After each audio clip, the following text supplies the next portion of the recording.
We are calling on the God of David, the God who fights battles we cannot see. So don't stay silent. Open your mouth. Pray with authority. Pray like your life depends on it. Oh Lord, my God, contend with those who contend with me. Fight against those who fight against my destiny.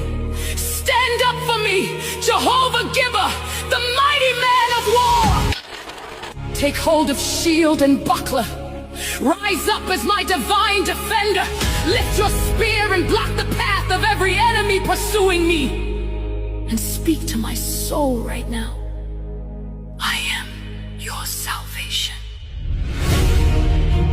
Father, you see what nobody else sees. You see the silent battles. You see the tears I hide. You see the pressure I carry. You see the spiritual attacks that don't have names. So today, Lord, step into my situation. Interrupt every evil cycle. Break every hidden chain. Destroy every unseen opposition. Every person, every spirit, every force that is fighting me without cause. Let them be put to shame now. Confusion locate them. Let fear enter their camp. Let every plan they created in darkness collapse in the light of your power. Lord, according to Psalm 35, let the angel of the Lord pursue them. Let divine winds scatter them like dust.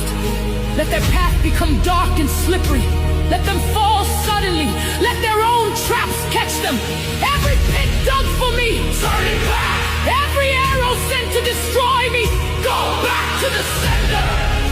In the mighty name of Jesus, every attack on my mind, every attack on my peace, every attack on my finances, every attack on my health, every attack on my calling, I refuse to be overwhelmed. I refuse to be delayed. I refuse to be destroyed. Father, they hated me without reason. They spoke against me without truth. They gathered against me without cause. Even when I prayed for them, even when I showed love, even when I stayed silent, they still fought me. But today, you fight for me.